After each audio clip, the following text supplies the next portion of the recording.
someone uses the opinion of a well-known person or someone with authority as evidence for a claim, even if that person isn't really an expert on the topic. Okay? So how does this work, di ba? So people often trust celebrities, politicians, or infamous influencers. So when they say something, di ba, others may believe them without checking if it's actually valid or evidence-based. Bakit? Dahil sikat sila. Di ba? Dahil sikat sila. So by the name itself, appeal to authority. And as we all know in our society, if you are popular, di ba, if kilala yung pangalan mo, so there's a part of us na makes us believe na, ay, baka totoo yung sinasabi dito kasi sabi ng sikat na tao. Di ba? Celebrities, politician, famous influencers, di ba? Basta sikat na tao. Okay? So why is this wrong? Di ba?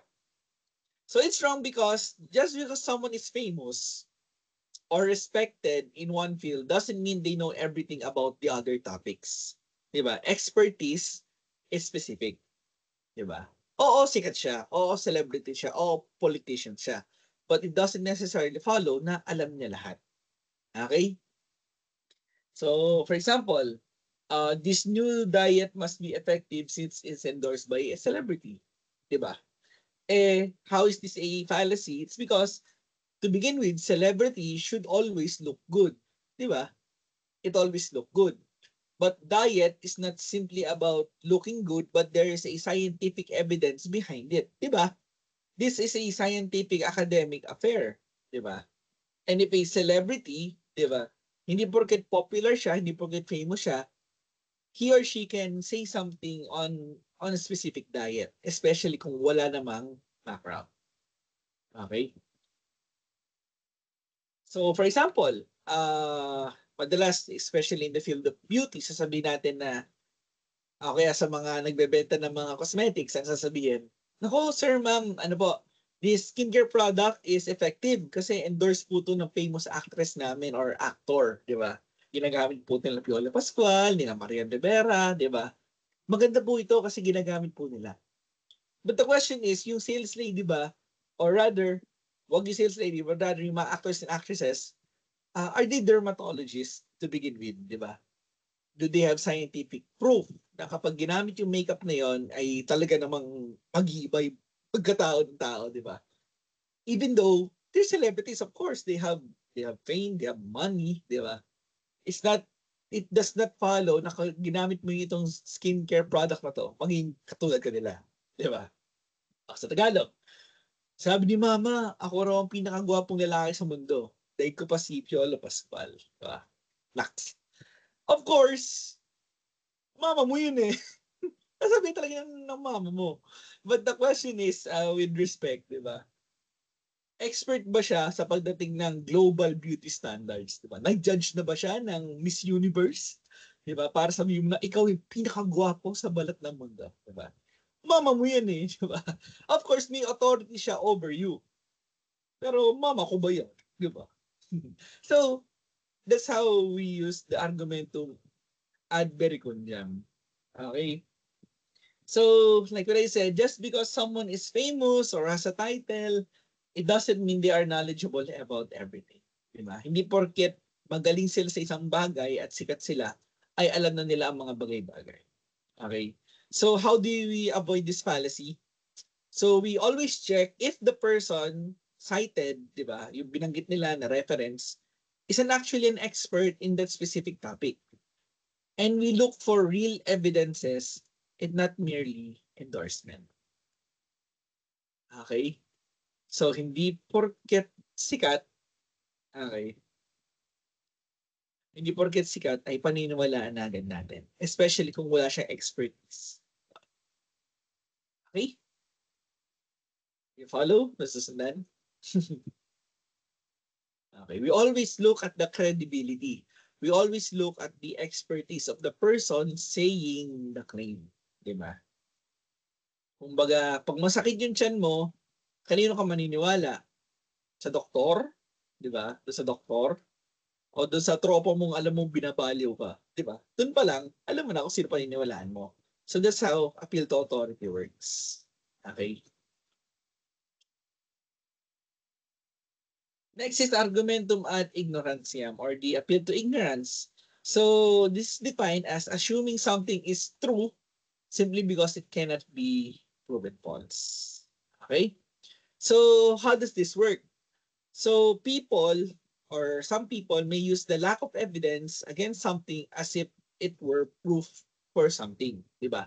Dahil kulang yung ebidensya mo, we can conclude something else, 'di ba? I'll give example. Wala kang ebidensya laban sa akin na may kachat akong iba sa Messenger.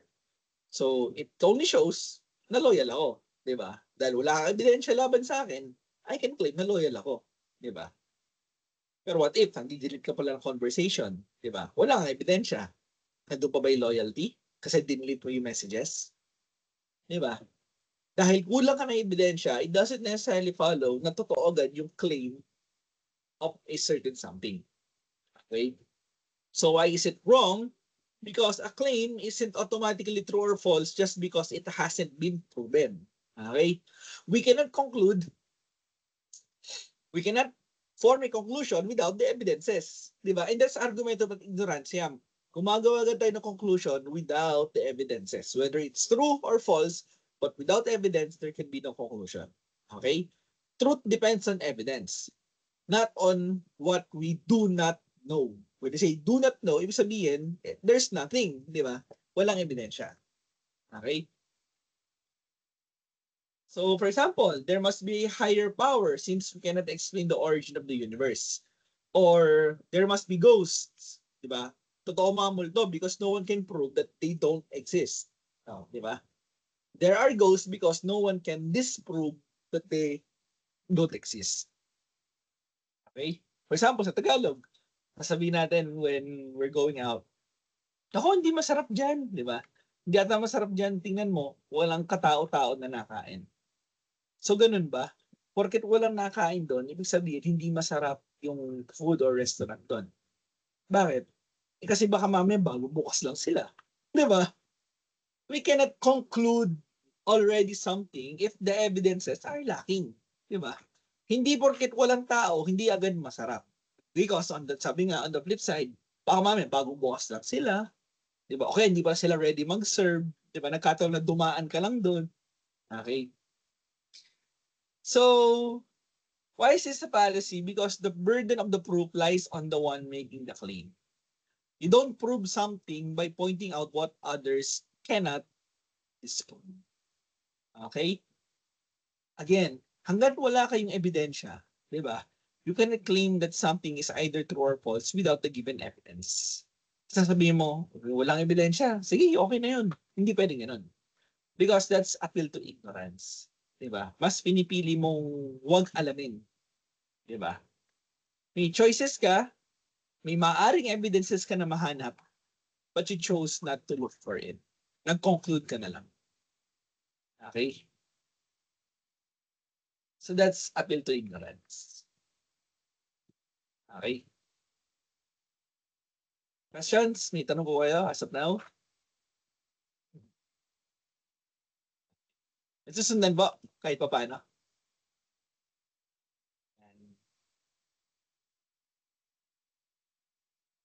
Ito, medyo familiar kayo dito.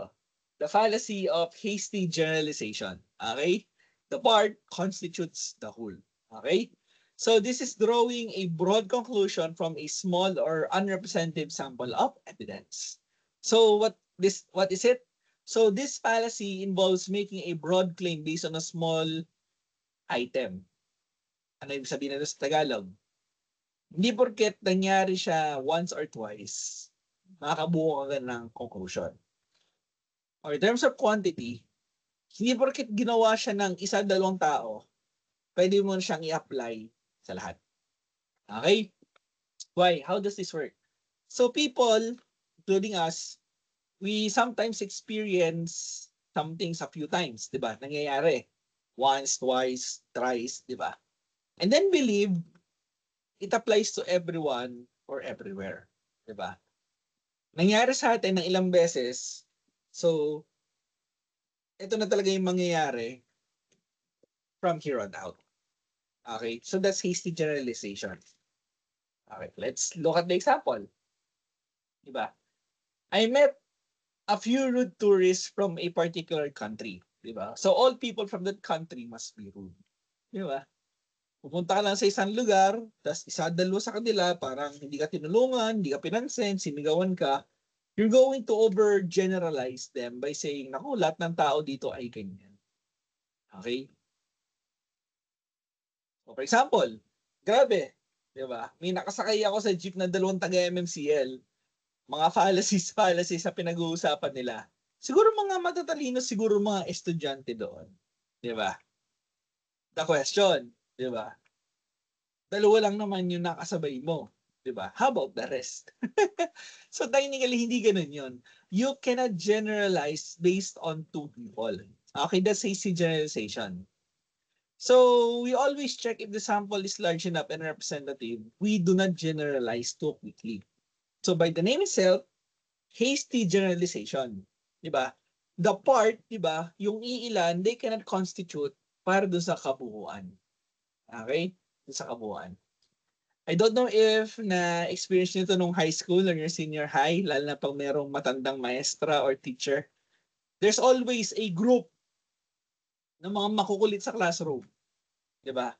There's always a group na makukulit sa classroom.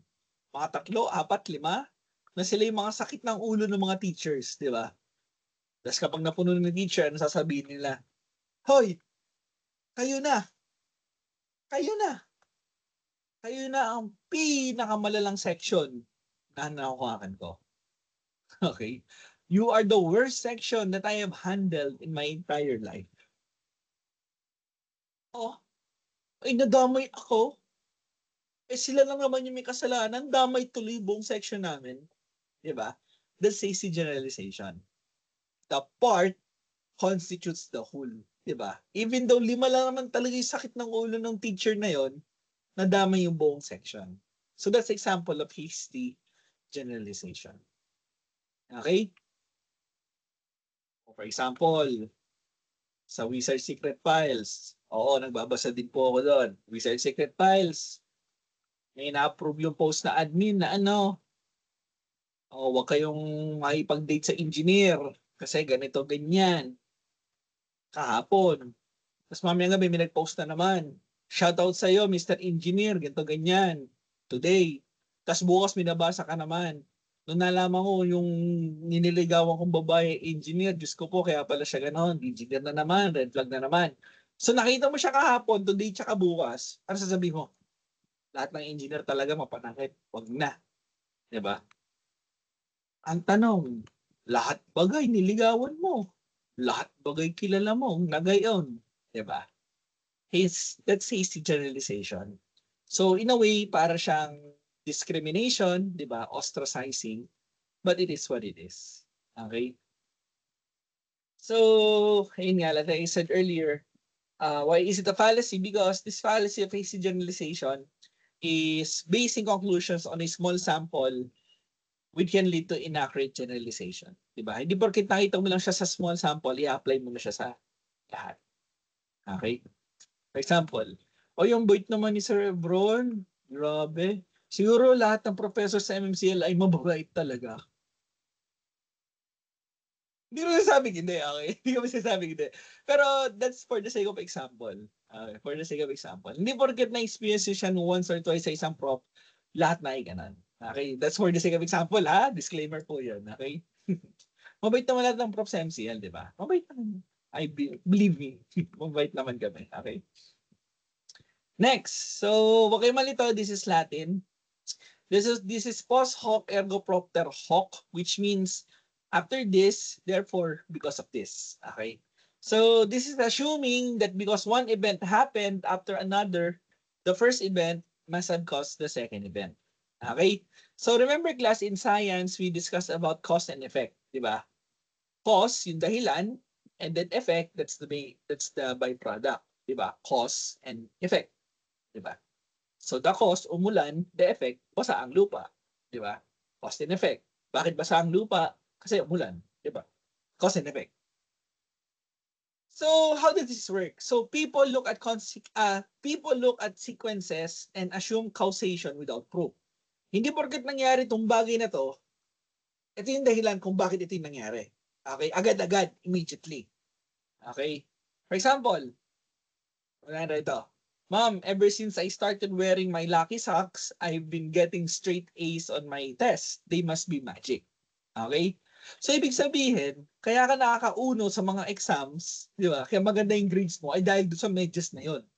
Hindi dahil nag-aral ka, hindi dahil nagpuyat ka di gabi-gabi, hindi dahil masipag kang estudyante, hindi. Magaling kang estudyante dahil sa medyas.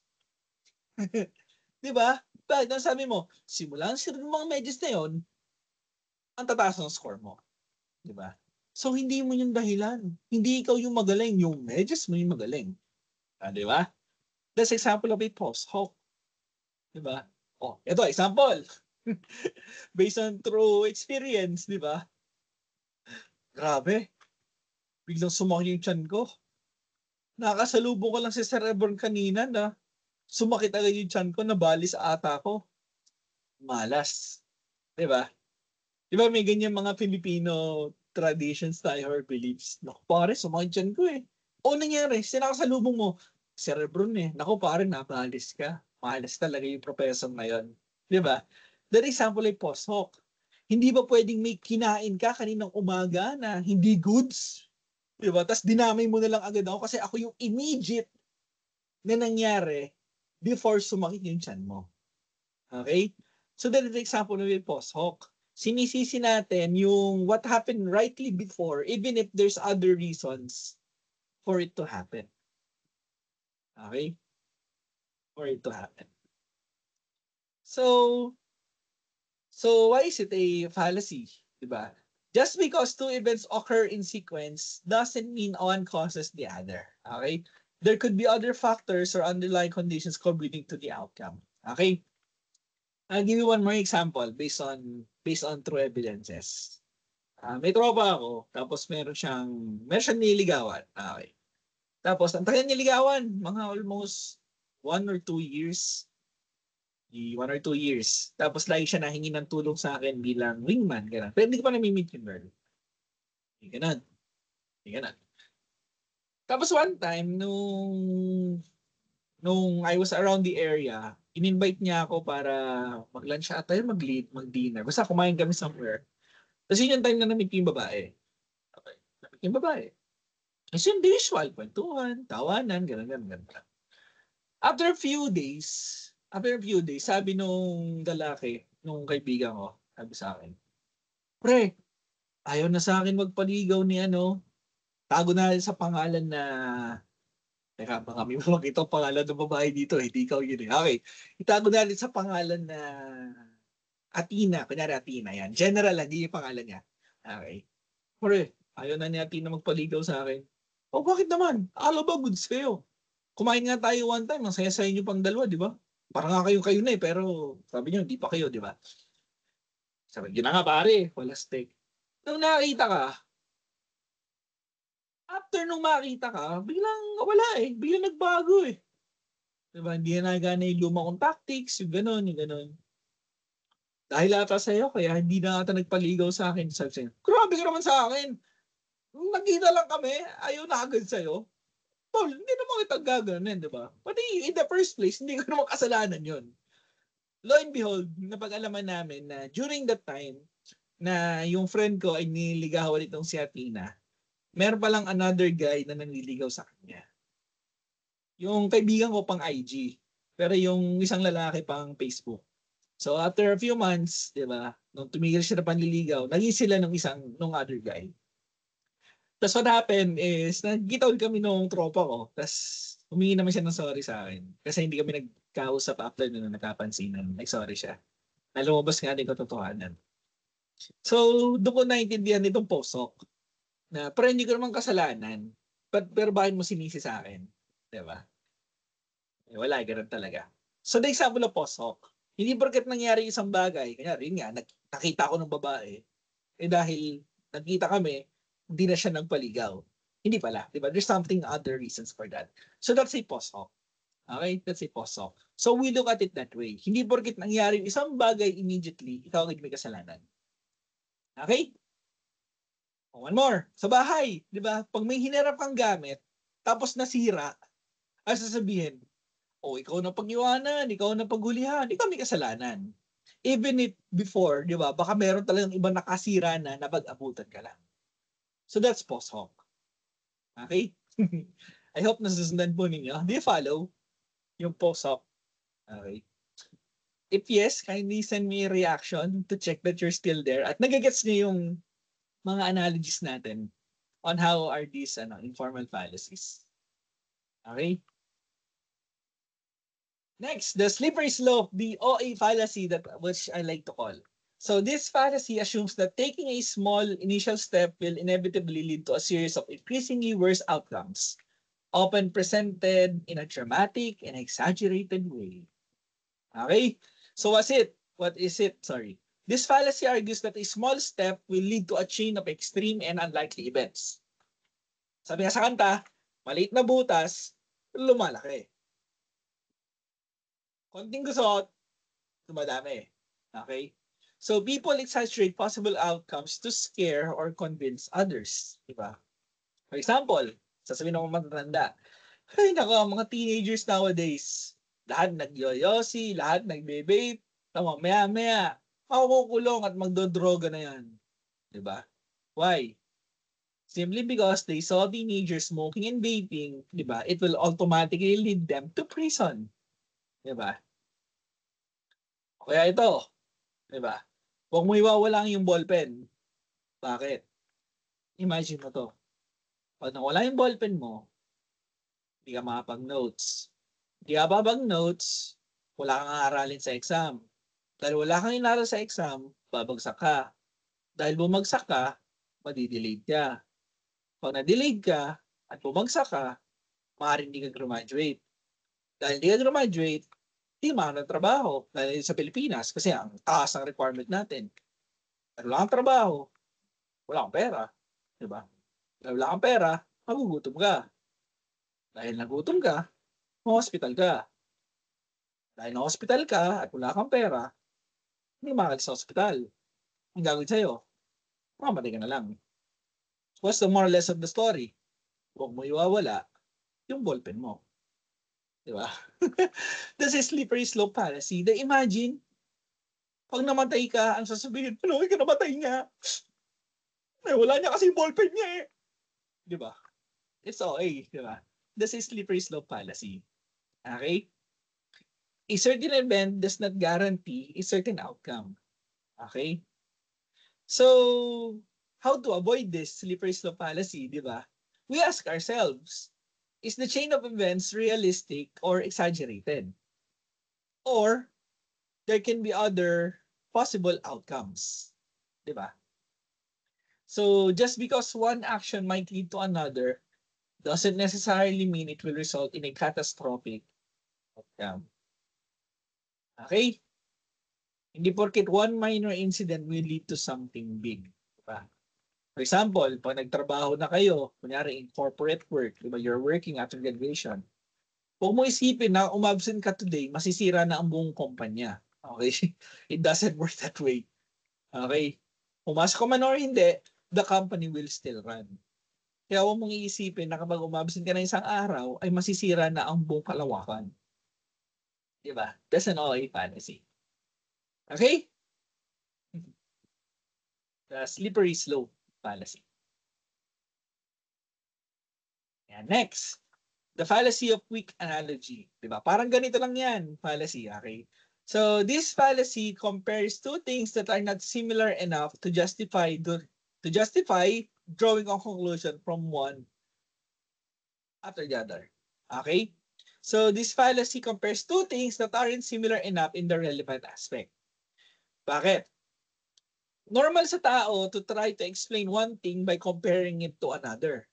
But if the two situations are too different, masyado sila magkaiba, the analogy falls apart. Okay? Why is this wrong?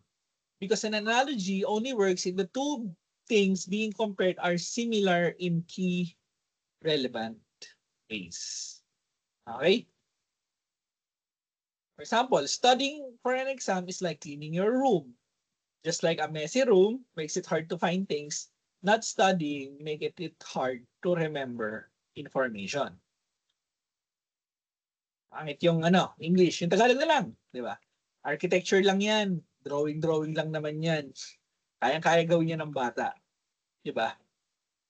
Oo, architecture involves drawing, pero the analogy is weak. Because sa architecture, kailangan may structural integrity, may engineering computation, may laws, tsaka may license exam. Oo, parehas silang drawing, parehas silang sketch, pero hindi mo pwede siyang i-share in the same boat with ordinary drawing. Sige nga, kung drawing lang yan, mag-architecture ka nga, ipasa mo nga yung license exam kung drawing lang yan. Di ba? Ano sinasabi ng iba? Anong course mo? Comsci po, tsaka IT. Ganun ba? Siya, sige, paayos naman ng TV at washing machine namin. Ma'am, hindi po ganun trabaho namin. Oh, parehas lang yun. Nagko-computer nga lang kayo magbuong araw eh. Kaya nyo mag-ayos ng TV at washing machine, di ba? Computer din naman yun eh. So that's the fallacy of quick analogy. You're trying to compare one thing to another, pero they're not exactly the same. Diba? Hindi naman sila parehas na parehas. So, we need to check if the things really share the essential similarities. Diba? For example, ito. Sino sa inyo nagluluto? Kahit basic lang po. Yung basic cooking lang. Okay? Basic cooking lang yan. For example, ano yung asado? Yung lutong asado, di ba? Kung siya asado, it means it's sweet, di ba? Matamis siya. So mean to say, we need to use sugar, di ba? Para matamis nga, asado nga eh. Di ba? A weak analogy happens is this. Kapag nagluluto ka ng asado, nawalan ka ng asukal, gagamitin mo asin. Asin, salt. Ba't nasasabihin mo? Pares naman to. Pares tong powder. Pares tong kulay puti. Di ba? Magkaiba lang sila sa lasa, pero okay na rin to. Pares na rin to, di ba? Pero after mo lutuin, hindi na siya maging asado. Bakit? Magiging sobrang alat niya na. Na yung dapat matamis ay sobrang alat na. Eh, ano sabi mo? Hindi, parehas lang yan. Oo, parehas lang sila nung physical appearance. Pero in essence, magkaiba sila. Okay? Hindi porket parehas sila in one aspect, they are totally the same on the other. Okay, so that's example of quick analogy. Bawal mo i-compara yung one thing to another. Okay? Hindi pwede yun. So this fallacy overlooks key differences in the nature of the task, the required skills and design and context between two different things. Di ba? So, for example, disclaimer, okay, this is too extreme. Too extreme. For example, hirap ka na sa buhay, kailangan mo ng budget. Tapos may tropa ka na hitman for hire, o social, no? Hitman for hire assassin. Hitman, no? So what does hitman do? So they kill people for a bounty, for a prize. Tapos sinasama ka niya kasi kailangan din ng assistant. Ang sasabihin mo, pero hindi ko kayang pumatay. Ang sasabihin sa'yo, tol, madali lang yan. Para ka lang nag-ano ng kamatis. Diba? Para ka lang nag-slice ng kamatis.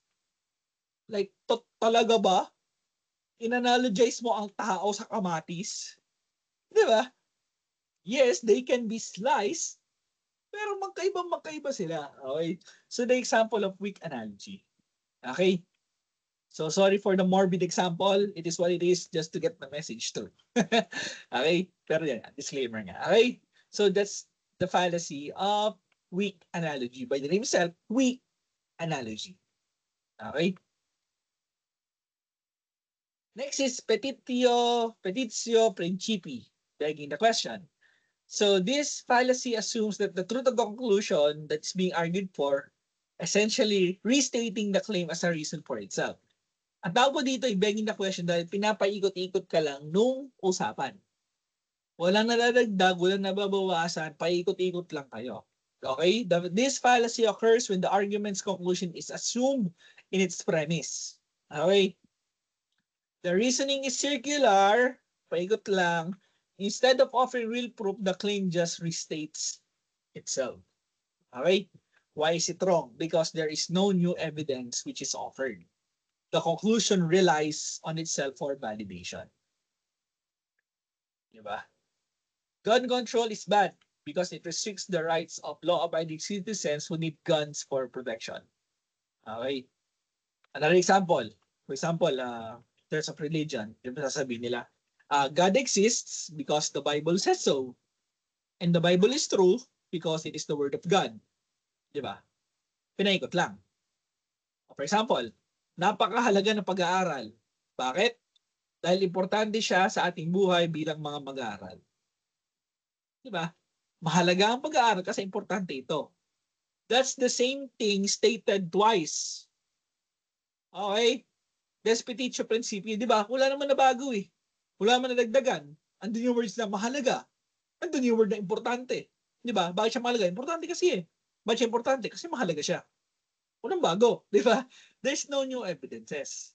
So petitio principio happen in an argument na pinapaikot-ikot ka lang. Di ba? They may restate it in some other words, but it's still the same thing. Okay? Because there's no new evidences involved in the said argument. Di ba? So this fallacy doesn't provide any other substantial evidence to support the initial claim. Di ba? So how do we avoid this? We look for independent external evidences to support claims. Di ba? Huwag yung paikot-ikot lang. Diba? There must be something new into the fray. Diba? Kaya sabi nga nila, ayoko may pagtalo sa'yo kasi pinapaikot-ikot mo lang yung sinasabi mo. Walang bago. Diba? Pare-pares lang siya. Okay? Next is the complex question. Yan. Nawala kang lusot fallacy. Okay? So this fallacy phrases a question in a way that forces the answer to either agree with an implicit assumption embedded within the question or appear to be contradictory. What is it? So a question that traps you because it has a built-in assumption. So whatever answer you give, you end up admitting something. Okay? So why is it wrong? It unfairly pressures the person to accept a hidden assumption. Diba? For example, have you stopped beating your wife yet? Yes or no? Ulitin yung tanong have you stopped beating your wife yet? How this is a complex question? Simple lang. If you answered yes, ibig sabihin, tumigil ka na sa pagbububog sa asawa mo. So the assumption still remains there. Na ano? Binubugbog mo yung asawa mo. Diba? But if you answer no, ano yung sabihin? Binubugbog mo po yung asawa mo until this very moment. Diba? Talo ka. Whether yes or no, talo ka. For example, kapag may jowa kayo dyan for the guys, diba?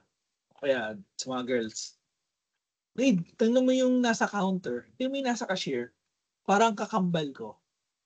Ang pogi at ang ganda niya, no? Pare, mag-iingat ka na pag ganyan yung tanong. Bakit? Pag umuo ka, ano sasabihin? O ano, napoponggian na nagagandahan ka sa iba? Hindi pa ba ako sapat? Pag humindi ka naman, ano sasabihin? So, hindi ako maganda. Hindi ako pogi. Napapangitan ka sa akin. Sige, maghanap ka na ng iba. O naman yan. Di ba? Complex question. Wala kang lusot. Di ba? Wala kang lusot na fallacy. Okay? So, it's a manipulative tactic to force someone into an uncomfortable position. Na kahit anong sagot mo, ikaw pa rin yung dehado. Okay? So, how do we avoid this? We identify and call out the unfair assumption before answering. Di ba? Ano yung magiging repercussion kapag umuo ako or sumindi? Di ba? It demands another point of thinking. And then lastly is false dilemma, the no choice fallacy. Okay? So this fallacy presents only two options as if they are the only possibilities, when in reality, there might be more options available. Okay? So this fallacy presents only two options when there are actually more. Marami kang pwede pagpilian. So how does this work? people simplify complex issue into two extremes. Okay? Because it ignores possible alternatives or middle ground options. Okay? Yun nga, for example, either you are with us or against us. Di ba? For example, this one, feeling overwhelmed, you either need to completely disconnect from social media or learn to meditate perfectly. Di ba? Two extremes. Bakit? There can be a middle ground. Di ba pwede magpahinga na lang sa bahay for today? Di ba? Sa Tagalog.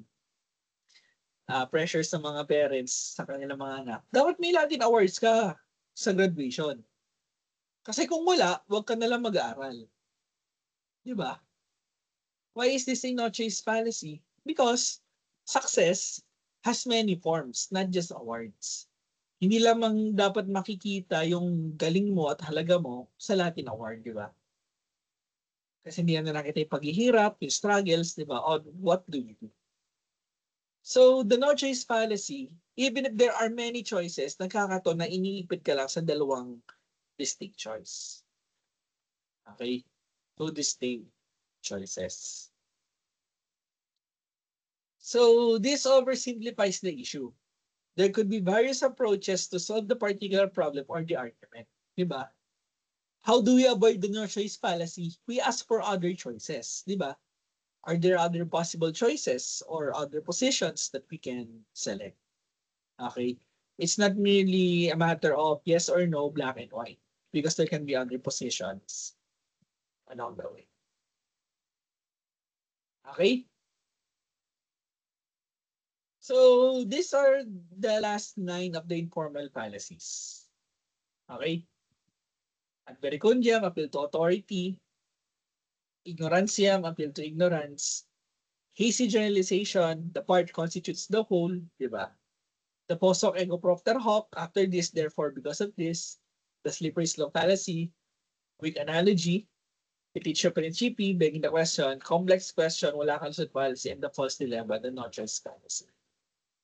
Okay? So these fallacies are technically present everywhere. In advertising, politics, social media, barkada conversations, and even classroom debates. So recognizing them sharpens our reasoning and protects us from manipulation. Diba? Informal fallacies, faliere to deceive. Diba? People tend to use these things if they lack the evidences and facts to defend themselves. So what do? They try to deceive us to assuming that their knowledge and information and right, even if they're not right.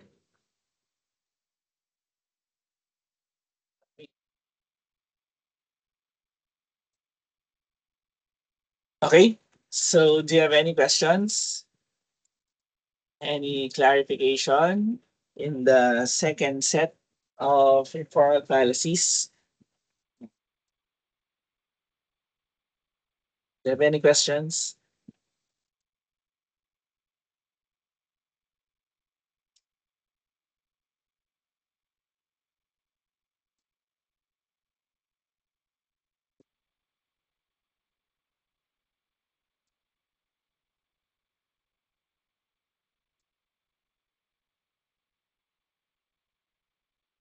Anyone?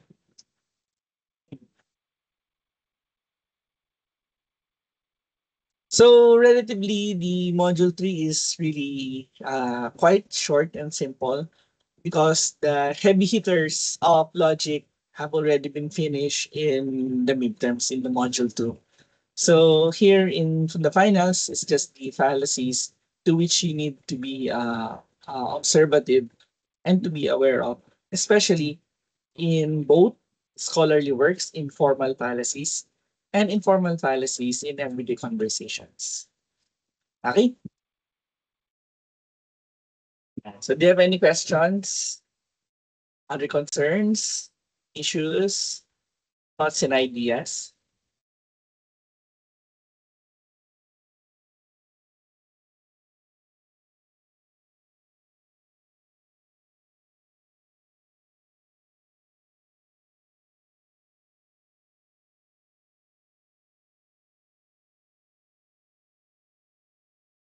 Okay. So if you don't have any questions, so like what I said, uh, also in the announcement, so technically, today marks the last day for the lectures for the sessions, since policies are relatively, like I said, relatively short because all of the heavy hitters are in the midterms. So with that in mind, job well done everybody from module 1 to module 3, and especially reaching this far. You come a long way, and my hopes and wishes to all of you na even just for a little bit, you guys appreciated how UN11 and how logic works. Diba? With history, with practice exercises, and how they work. So I hope you learned something through it all. So, for a reminder of our announcement of our examinations for next week. So we will no longer be meeting on Wednesday and Friday. Our next and final meeting will be on the examination itself. But on Wednesday, I'll try to send you a practice exercise for you to work on so that you can prepare yourself for the upcoming final examinations. Okay? So again, class, thank you so much for attending today's synchronous classes. And maybe, just maybe, for the very last time in our synchronous class.